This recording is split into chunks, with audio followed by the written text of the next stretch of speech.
Yes, Coffee Conversations with Greg J is on. This is where we have culturally relevant conversations, casual, on a variety of topics from a decidedly global perspective. Today, we're just kind of turn our consciousness over to Mother Africa, as we often do on this program, and just really contemplate among the whirlwind of activities since this new administration has taken over in the United States. You're seeing so many different cuts and um, just conflagrations of administration all across the globe. USAID is an important entity that supports efforts over across the globe. And I just want to have a conversation about that and maybe even learn a little bit more about what that does. And then as I look over and dream about a Pan-African, global consciousness, I see conflict in the Congo, Goma. It's really something. And so I decided to reach out to my friend and brother, Paul Turner, who has done work over there in Africa, has roots in the Congo, family and everything. And man, right there at the epicenter of what we're reading in the headlines. So I want to bring him on to just have a conversation with us about USAID, the Congo. Paul, you there? Hello, Greg. Good to be with you again. Gus, good morning. Good morning, man. Let me just start by asking you, is your family safe and how's everything going in Goma? And, what's the proximity? Is everybody good? Talk to us. Well, thank you very much for that. As you know, I lived in Goma between 2019 and 2021. I spent all of the pandemic time in the city of Goma, a city that I really come to love and appreciate. It's up in the Great Lakes region. It's on the shores of Lake Kivu, between Lake Kivu and Mount Nyiragongo, and on the Rwandan border. Very beautiful, lush, beautiful part of Africa and the world. And so to see what's that the conflict that has been happening there for decades has now sort of spilled over and has gotten so great now that the main rebel group called M23, which had threatened the region and the Congolese army for some time, has now gotten to the point with Rwandan backing to overrun most of the city. In fact, they have now taken control of the city of Goma and also other parts around North Kivu. In fact, they now have control of the whole province. But I did check with my family there. I have a sister-in-law who lives there, and also a nephew, my wife's nephew, who we sent there to go to college. We talk to them every morning since the internet had came back on. In the early days, there was no internet connection, but now that there is, and so we talk by WhatsApp, and they're doing well. They're kind of hunkered down, but we hope that that we can get them out because it's not looking good if the Congolese army decides they want to retake the city. That means the civilian population would be in harm's way. But for right now, it looks like M23, with the backing of Rwanda, is settling in and governing that region. Wow. And have opened up schools. And a lot of students initially didn't go back because they were still fearful. People are being conscripted by the M23 militia and sent over to Rwanda for training. So Wow. this is a very troubling development from what I gather. And now they've taken over the other side of the lake, Bukavu, where a lot of people have fled. And now there's a crisis of people fleeing Congo, going into Burundi, and overwhelming the aid groups and other folks who deal with internal displaced people now in Burundi. Congo and North Kivu was already working on providing the needs of over 1.2 million people that have been internally displaced because of the fighting that had been happening in that region. And this is where it gets back to USAID and the cuts in funding, because all of those refugee camps, all of those services and food and programs for internally displaced persons were funded to a large extent by USAID. And who was the contractors, the main contractors with USAID who provide those services were churches. In fact, 60% of all USAID funding go through faith-based organizations. And I think a lot Wow. of people don't realize that. You think of organizations like World Vision, Samaritan's Purse, all these big non-governmental organizations that are rooted in faith-based traditions that have these contracts to meet the needs of displaced people, people in poverty and famine situations, providing HIV/AIDS drugs, all types of other programs around entrepreneurship, helping people feed themselves, not just food aid, but also helping farmers. All of that has been cut by this administration. And it's really devastating that people now are not getting the medicines and particularly the services that they need in these refugee camps and other situations that have happened since this conflict has grown. Wow, wow, that's really, it's just really disturbing to hear. Now, I guess the first question that comes to mind is I want to take a step back and understand. So Rwanda is basically by proxy trying to take over the Congo. Is that simply stated? It's been their objective. Been their objective for a long time. Rwanda is a middle income country. It's not a poor country at all. It is the Singapore of Africa. If you take that airport road from the main central city out to the airport, you feel like you're on San Vicente. Wow. It is beautiful, palm tree lined streets, clean, because they have a strongman government. Paul Kagame, the president, says, "I will be president basically for life, and I will diminish democracy, but I'll give you development." And that is sort of the arrangement that's been made with the people. So the people do enjoy some monicum of income and development that a lot of African countries, particularly those in Congo, do not enjoy, because they basically do have this strong man government and this professional military that goes along with it. So the military in Rwanda is a lot more professionalized than the military in Congo. Congo is a vast territory and it can't, protect its sovereignty. And so with all the mineral wealth in the Congo, Rwanda sees that as an opportunity for them to seize land and territory. Now, this is all under the guise that there's always been a Tutsi minority within Congo. And so the reason why the Rwandans say they're supporting groups in fighting the Congolese army in the Congo is that because they want to protect the Tutsi population. But really, they're using that militia to kind of gain territory and resources they wouldn't have access to otherwise. So a lot of the development of Rwanda has come at the expense of Congo. And by destabilizing the eastern region of Congo, it helps support the interests of the Rwandan government and of Paul Kagame in particular. And so, this is just an unfortunate thing, which is why 5 major countries have put sanctions on Rwanda: Canada, United States, the UK, Germany, and a few others. And so, Paul Kagame has now been on the defensive about that because, the jig is up. Everybody knows that Rwanda has been supporting M23 and does have troops in the Congo. Yeah, and when I look at the map, I see Congo is a huge place, and so I would imagine it is very hard to, I guess, govern or maintain its sovereignty.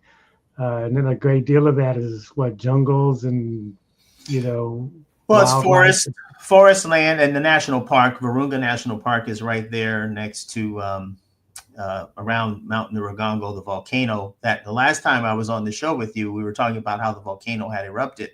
Yes. At this place. Get out there. Look, you got out of there by the skin of your chin chin. But this all goes back so many ways, going before even independence and through the independence struggle, but more recently after the genocide in Rwanda, the Tutsi led army of Rwanda chased the Hutu remnants that had perpetrated the genocide, that had ran into the Congo and were in camps and seemingly were sort of like, regrouping for another attack on Rwanda. So at the time, Rwanda said, well, we're going to sort of do a preemptive strike and take out the Hutus before they can attack us again.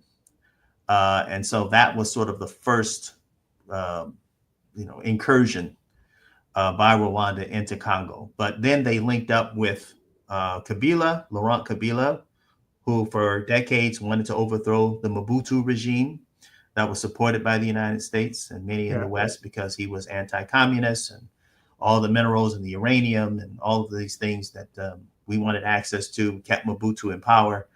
But when Mobutu got ill and it looks like he was losing his grip on power, Kabila, with the help of the Rwandans, was able to take control of the entire country and basically overthrow Mobutu, and Mobutu fled and later died.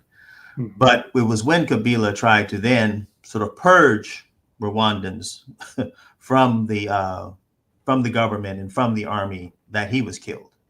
Mm-hmm. And around 2011, something like that. And then his son sort of was president for years after that, until 2019, when there was an election, and the current president, Tshisekedi, became president. So it goes back, back to 94, and that unleashed many other militias. At one point, it was said that there were 70 something groups fighting for control of the eastern region of the Congo. Because remember, Congo is like one of the poorest countries in the world amongst its people, but there is $24 trillion of wealth in the ground in the Democratic Republic of the Congo. Everything from tungsten to uranium to gold to coltan to copper to magnesium, all the things that is needed for cell phones, for example. It's the tungsten that makes the phone vibrate. Yeah, it's the coltan that helps the batteries and electric vehicles recharge and all of that. Exactly. So this is why the Democratic Republic of Congo is suing companies like Apple, because they feel that these conflict minerals are making their way into these legitimate projects, and these companies are not doing enough to stop the illegal transference of minerals out of Congo.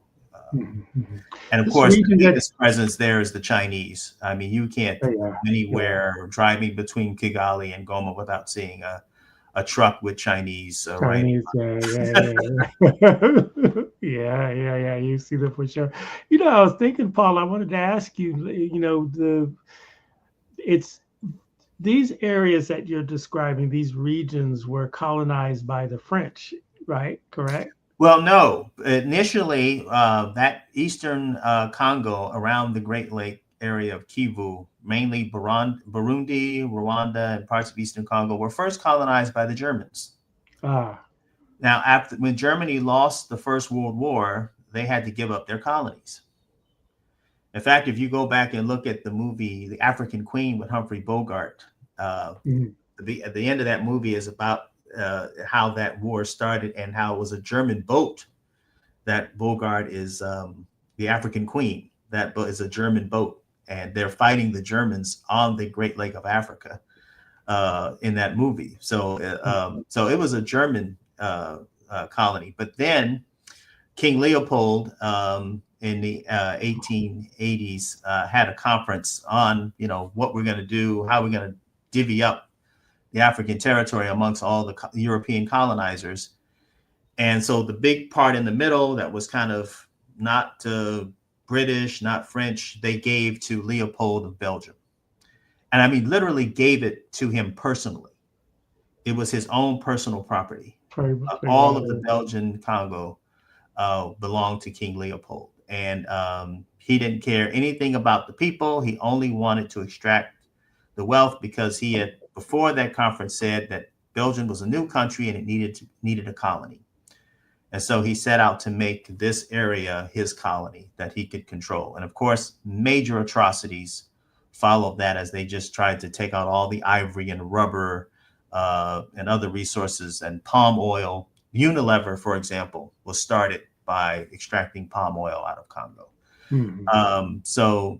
And many millions of people died through Leopold's abuse of the people to extract wealth from there. And it got so bad that even major writers and newspapers just turned on Leopold, and eventually the Belgian government took over and made it an official colony of the country of Belgium.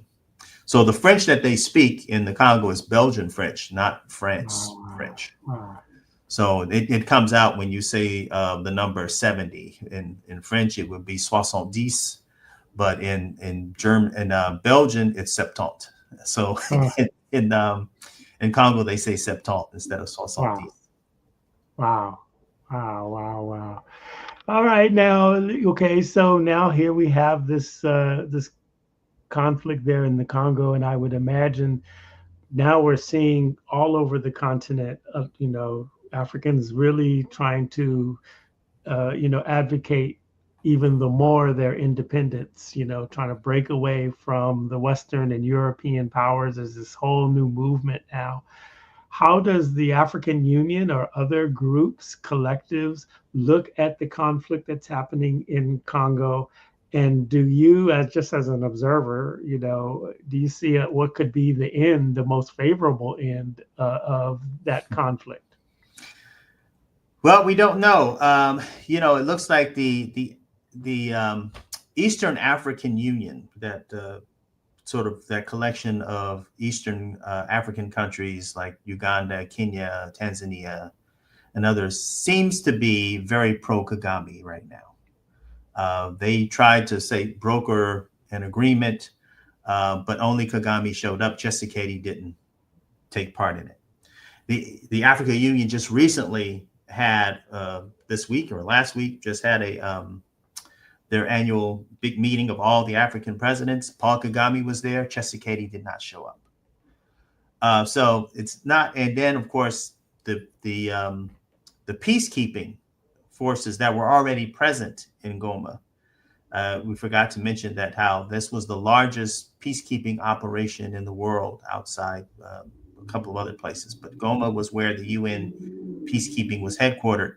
And some African troops from South Africa, for example, were there and were killed in the M23 advances. So there's now this running, animosity between Kagame and Ramaphosa in South Africa, for example, because South Africa is supporting Tshisekedi in Congo because it's, sovereign territory for them and they're supporting them. But it looks like some Eastern African countries are saying, well, Paul Kagame kind of knows what he's doing and he's got control of it. Congo's a mess. There's so much corruption. We should be putting our cards on with Kagame. So it's going to be interesting to see how that all works out. Of course, the U.S. has now gotten completely disinterested. Many think that the reason why M23 advanced the way it did is because they saw the U.S. backing off, cutting of foreign aid. Under Obama, there was at one time an envoy for the Great Lakes region to broker peace in the area. But now, there's the sense that, this administration doesn't care. So Paul Kagame saw it as an opportunity. So whether or not the U.S. will have any sway in this to broker anything is uncertain at this point. Yeah. Gonna fall to the Europeans, as you said. Now Kagame loves it when France and others try to assert themselves, because he can always play the anti-colonial card whenever, like he did when the sanctions popped up. He says, well, this is just the same old from Europeans trying to keep us Africans down, so he's able to been there before. He's able to deflect that. So the solution is gonna have to happen within folks on the continent. But there are so many other areas. We've got the Sahel region that's destabilizing and also throwing off there's been a lot of coups in that area. So we have to see what's going to happen there. And then we've got what's blown up in Eastern Congo. So there's a lot on the table for the African Union.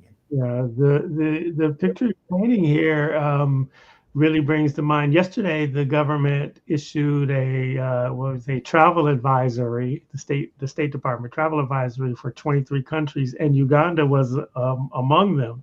And I remember just when I looked at the list and I saw Uganda, there's a couple other African countries on there. I think Guinea-Bissau and Niger. There's a couple other ones on that list. But with Uganda, I was like, wow, because in the tourism industry, last year and even the year before, you were seeing a lot of, hey, come visit Uganda, because it's a great place for coffee, by the way. They have a great, coffee product. We would love to I aim to be getting some beans from that region, but they were welcoming the world to their area, and now here it is, the United States issuing a travel advisory, and is it because they're why why at this Well, the time? reason why the travel advisory was probably issued for Uganda is because Uganda is dealing with an Ebola outbreak. And Oh, this again gets back to the U.S. abdicating its responsibility and its role with WHO and all the attacks on the Center for Disease Control. I worked on Ebola response in 2018 when it happened in Equator province, where I was at the time. And then we went to stop Ebola in the North Kivu province. But in the Equator province, WHO, the Center for Disease Control, Doctors Without Borders, IMA World Health, all these organizations came in as well as led by the Congolese Health Ministry. And we were able to do, stop the spread of Ebola within 2 months. We had 29 deaths, but that was it, because we had this very concerted effort, and the churches were also involved in getting the information out. We did ring vaccinations with experimental vaccines. You think this administration is going to go for experimental vaccines going forward? I don't think so. But this is what we did in 2018. Experimental vaccines, ring vaccinations, information, dispelling misinformation was key, very important. And so we were able to stop it. But then a few months later, the outbreak moved to North Kivu, where the conflict is, right?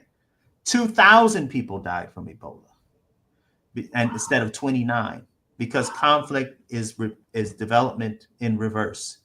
So because we had been so successful in Ecuador, we were sent to North Kivu to help stem the tide of Ebola. So we were already doing the communications, checking points of entry, telling people to wash hands and keep distance. And it was during that process that COVID outbreak happened.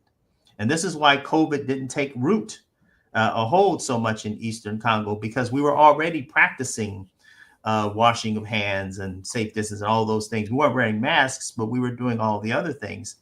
And so COVID never got to the level it did in many other places around the world, because we were already helping to prevent Ebola. wow. And so, that's just the short answer. So, I mean, health, and now we have some hemorrhagic fever that has happened even in the Congo, back in Ecuador, which, Ebola tests proved negative. But now they said it was just an extreme form of malaria. The point is, this is an area, because of, where it is on the equator, many diseases, outbreaks can happen. And so it's very important that we have people on the ground from our Centers for Disease Control. It's very important that we work with the World Health Organization so we can contain epidemics from becoming pandemics. This is why the United States is involved. And this is why another big piece of what USAID does is on the public health side. And now we've lost all of that. So it's really concerning. And now that you have RFK Jr. at Health and Human Resources, who is anti-vax, what is that going to say to the development of future vaccines like we did with COVID and others? So it's very concerning. Wow. Paul,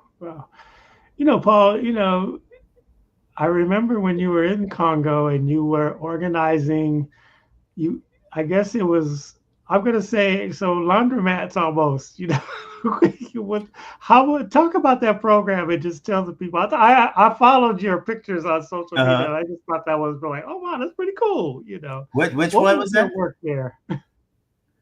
Well, my work there was to help with the development office. I helped create a development office for the Community of Disciples of Christ in Congo. So my church denomination in the United States is the Christian Church Disciples of Christ. And so for decades, back at the turn of the last century, we had sent missionaries to the Congo, to the extent now that there are more disciples in Congo than there are in the United States. Wow. So, and in a lot of places in Africa, the church is the social safety net, not the government. The church provides the healthcare, hospitals, clinics. They provide education. In the Congo, the Disciples of Christ ran 690 schools, 100 community clinics, 6 regional hospitals, a plethora of programs at the local level around agricultural development and food security, as well as vocational training. And so they had requested the church in the United States, who we're in partnership with, to send someone who was had experience with leadership and economic development. And so when I saw the advertisement, I responded and said, "Hey, tell me more about this." And they pretty much offered me the position over the phone. Nice. So I had to quickly, brush up on some French, take some French courses, and then they sent me off to Congo to work with our church partners in the Democratic Republic of the Congo, the Community of Disciples of Christ in Congo. And so there I just followed, whatever the church needed me to do in terms of helping foment new partnerships, help with special projects like water projects we did, for example, in partnership with Water 4 out of Oklahoma. I helped start a new relationship with our embassy at the time, which had some funding for water resources. We did a lot around expanding our work in food security, which was a big issue, more than I thought when I got there, how food security is really important. How many people do not get a chance to eat every day? Was not prepared to see that. But we were able to help increase nutrition and expand agricultural development in the areas where the churches were located. What the early missionaries did is they split the country between them. So you will have certain areas of the country that are more Presbyterian, certain areas that are more Methodist, certain areas that are more disciple. And so the sort of Equator province was given to the Disciples of Christ. So you'll see the 365 churches, for example. The whole village is sort of organized around that church, and they all attend the church and they all attend the school. And it's pretty much a Protestant village. Now, the Catholic Church, which is the majority of Christians in Congo, are Catholic. And so you'll have Catholic villages because there's a Catholic church that was built. And so everybody there goes to the Catholic church, goes to the Catholic school. But right now, the Catholic and Protestant churches really work together. For example, they're working together right now on bringing about a peaceful solution in Eastern Congo. So my work there was primarily in the faith-based space, helping them with development projects. What can people in America do? Like, Paul, I've known you for a long time, and I'll just say this publicly: you're very close to my heart. I remember meeting you at the when they, very close to the founding of the West Angeles Community Development Corporation. You were right there with our sister, Dr. Lula Bolton. And I've watched you just do this work, doing work in our community here, and then, evolving to be global in the way that you do. And you was over at Cargo, man, a long time too. I remember that, And so when you think now and you watch what's going on, I believe we're in a cultural revolution now. Really, it's more important to build from within, but from a global perspective, if you know what I mean. So you as being experienced and being in this global position, and as a Black man too, what should be our train of thought? What do we need to do to, I guess, help our brothers and sisters over in Africa, as at the same time, I say trade, not aid. That's my motto right there. Okay. How can we strengthen our connections with Mother Africa based on what your perspective is? Yeah. Well, Africans would tell you that the one thing they want from us in the United States is to advocate to their government, In other words, advocate for them with our government here in the United States. That's the biggest thing that they would want from us, and they want us to do, is to make sure that policy towards Africa is both mutually beneficial, and not, to their detriment. They would say that we should talk to our Congress people, talk to our senators, make sure that we stay, that Africa stays at the forefront of our foreign policy pursuits, that we not give up on relationships with the continent, and cede it over to China or to Turkey, or the Middle East. Turkey, Erdogan is also an authoritarian, one of those president for life guys, but he's, part of NATO, but he wants to be the Sultan again. He wants to sort of like bring back the glory of the Ottoman Empire, and project Turkey's power once again. And the way he's doing that is through Africa. Wow. You can take Turkish Airlines to any African capital. Facts. Yeah. The way I get to Kinshasa is through Turkish Airlines. I only have you flown them yet? I only have to make one connection: LA, Istanbul, Kinshasa. That's it. And usually less than $2,000 too. I see them. Yes. Yeah, they fly to every African capital because they see Africa as the way for them to not only develop themselves, but by having relationships with African countries, that's how they can continue to project their power in the world, and help Erdogan become the Sultan once again. So, this is what we're up against. And the Middle East, I saw all of these agreements being made between UAE and Bahrain. And what is it they want? They don't have land to grow food.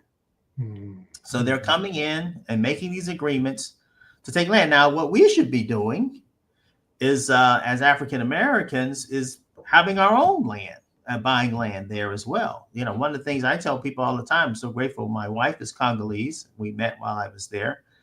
But, my son, or our son, has cattle. Nice. Over there, as part of his savings, right? We started with 2 heads of cattle. Now he's up to 8. Nice. So, that's part of our investment for the future. But I said, we got to buy some more land too in the forest, so we can have more for the capital. And if we could get if you say you are an African American, you should own land in Africa somewhere, either in Ghana or in Gabon or in Congo or wherever. Buy you some land and make it productive. And that the way to do that is through partnerships. We've got family there, but if you don't have family there, then, we need to find a way to bring people together so that these relationships can flourish, so that we can have investments on the continent and we can keep the land, whole, and not have it all sold away to the Middle East or to China or to Turkey.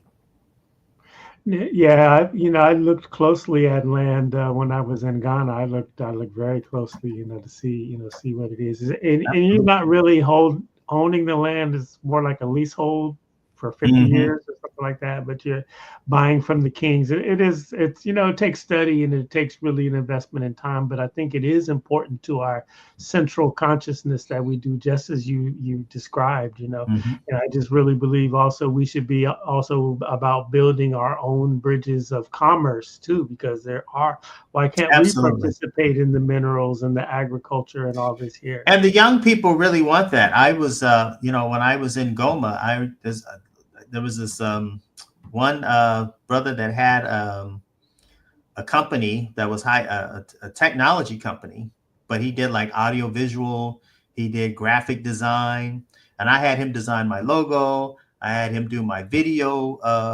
editing. He did all that work, and it was quality work. And this is what, the young people are very entrepreneurial. They're very tech savvy, and they just want opportunities. Sure. And so they are ready to go. They are lead adapters of technology. And they, now have access to see what's happening around the world, and they know what to do. We see this in the media and entertainment area. You've got Congolese artists. Lingala music is popular all over the continent. When Fali Ipupa came to LA, it was packed because, the diaspora knows him. They may not know Lingala, but they still move to the music. And this is how we can build on that. Let's take what's, our culture, what we all love about it, and turn it into opportunities for us. Fali Ipupa, man, I've seen his shows a couple of times, and I actually had dinner with him, a dinner meeting in Beverly Hills once, not Beverly Hills, Hollywood. We were about Sunset Boulevard. And I'll tell you the story. It's so funny. So we were there and we had a little private room in the restaurant and everything. And he had this young lady. He had met this young lady that day. They're running around Hollywood and sightseeing and stuff, And so he had met this young lady. And so she's at the dinner and we're in the room. And I'm sitting there, I'm looking at her, I'm going, you have no idea who this guy is. And she's like, I thought he was a photographer. And I was like, he's a big singer in Africa. And she goes, I'm starting to hear that. Like, how big? And I looked at her, I was like, yo, think Drake big. Her eyes got so big, it was so funny. So funny. I like Fali Ipupa a lot. Yeah, Eno Song is another big one, and of course, Wirasan, and there's just so many. If you look at if you go to Canal Plus, Trace Africa, that's where you get a lot. You can get a lot of see a lot of videos, music videos of African artists. Yes. All right. Paul Turner, man, thank you so much for coming by, sipping coffee with us, telling us what's going on in the continent. Yeah, keep Congo and Eastern Congo and Goma in your prayers, and please follow the news about what's really happening there. As I said, it's still a very tense situation. And we just need to have, I understand just yesterday that Uganda is now trying to step up and broker some sort of peaceful solution to what's happening there. We'll see how that works. And if Tshisekedi, I understand, was just in Luanda, so maybe that might pose some hope. All right. Yeah. We'll keep everybody in prayer here. So our solutions, we walk away from this. We know that we need to contact and advocate for our brothers and sisters over there with our political representatives. And like you said, watch the news. You want to leave a contact details for you if anybody wants to contact you? Sure. My email is turnerp12@yahoo.com. And follow Africa News. Al Jazeera is a great source of news. And if you want direct links to what's happening in the Congo, the UN has a radio station called Radio Okapi, as well as a website called okapiradio.net. Yeah. And that's a great place to go because we don't get enough news and information about the continent in this country. That's right. So it's very important that we find alternative news sources that can really give us the real information that we need that's coming out of the continent. Yeah, I listen to Radio Okapi from time to time. I'm always searching for African radio stations all over. I mean, just being a radio person, even from when I first made my very first trip to South Africa, in preparation, I was listening to radio stations, and I actually established relationships and friendships with radio professionals in South Africa, relationships that I still have to this day, and, you're right. Just getting that global perspective, I think, is very important for us. You can, through the internet, we can find and listen to so many news sources, credible news sources, so that we can understand what's going on. And that's part of it. We need to start, listening to our own, the Griot, the Root, independent media. We need to read The Guardian, read, things like that. Don't rely on the traditional sources of media news because we're just not getting what we need from them. We're going to continue to tell the truth here. Coffee Conversations with That's right. Thank you, Paul Turner. All right. Thank you, Greg. Good to be with you. Yes, sir. Yes, sir. That is Coffee Conversations with Greg James, brother Paul Turner. We go back so many years, and as you can see, rooted in the understanding, working in Africa, uh, boots on the ground in terms of development perspectives, helping communities, even in the areas of public health. You hear giving us a masterclass on what's going on there in the Congo. Lots going on, and leaving us by encouraging us to continue to look at news sources, advocate for African policy, with your federal representatives, but just be in the know. And that's what we're doing here. Coffee Conversations with Greg J. You can get us on our Facebook pages, Coffee Conversations with Greg J, my personal Facebook page, Hannibal Media Group, Beach City Perspective, Beach City Radio. Just look it up, Coffee Conversations with Greg J. We're always on Beach City Radio, beachcityradio.com. We're on YouTube. Please like, share, and subscribe. That'll help us up our algorithms. And we also repurpose the audio, put it out there as a podcast. Wherever you want to get your podcast, we're there. Coffee Conversations with Greg J. iHeart, Apple, Spotify, Podbean, Spreaker, just wherever. Look out there. Coffee Conversations with Greg J. The full-on episode is there. As always, love one another. Love one another. Love one another. Peace and blessings.